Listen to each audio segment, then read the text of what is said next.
Health Focus is brought to you by National Medical Stores, NMS, passionate about your life.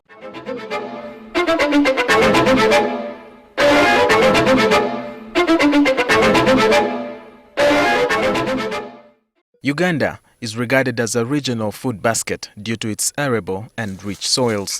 The Food and Agriculture Organization showed that by the end of 2016, 89% of the Ugandan population was food secure.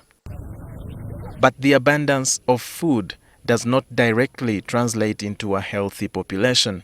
Now, the theory of blood type dieting banks on the idea of improving health by eating the most relevant foods for our bodies using blood groups as determinant factors. Humans have 4 major blood groups, and these are determined by the presence of 2 antigens, A and B. Blood group A has A antigens. Blood group B has B antigens, and the blood group AB has A and B. Now, where the blood group doesn't have any antigens, it is called blood group O. Dr. Peter Dadamo is a naturopath and a renowned proponent for blood group dieting world over. In his theory, he advises that the evolution of the human race also happened with the blood type. He therefore advises that people with blood group O should have a diet largely comprising animal protein, group A should thrive on a vegetarian diet, the Bs should take more dairy products, and AB are likely to benefit from what is recommended for blood group A and B. People should eat their food. They should leave alone that business of blood groups and nutrition.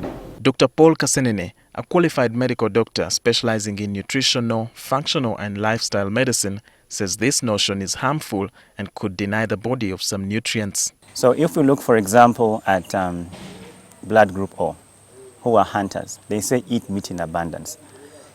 We know that animal products consumed above a certain amount will increase your risk for specifically heart disease and even certain types of cancer, like colon cancer, breast cancer, prostate cancer, pancreatic cancer.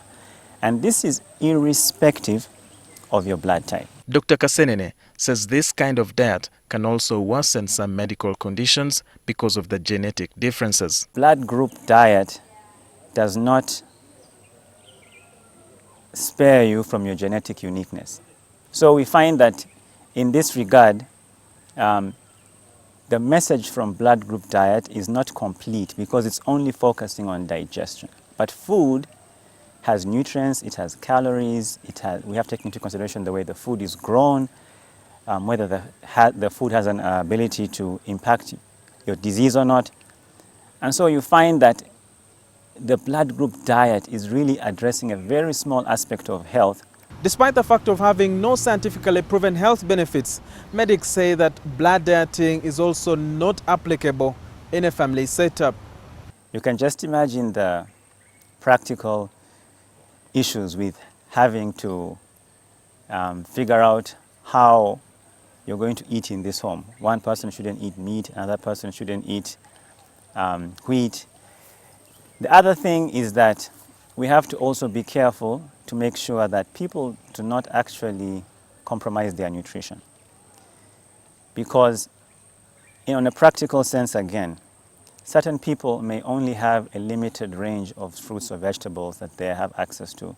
And if you take those from them, then people are actually going to be at risk for having nutritional deficiencies. Dr. Kasenene says feeding should entirely be based on the recommended balanced diet. 90% of what we eat should actually be plant foods, and no more than 10% of our diet should be animal products.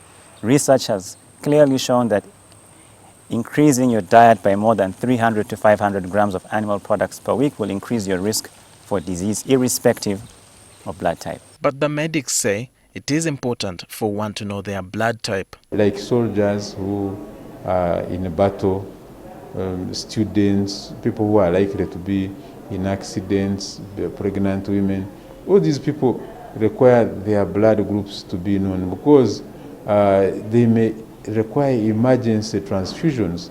Now, if you require an emergency transfusion and then you have first to test the blood, to do what? You are delaying the emergency. We are able to know not only our blood types, but our genetic profiles, our metabolic profiles, and we can always use this information to come up with eating plans that will be most suitable for us. Walter Mwesije, NTV.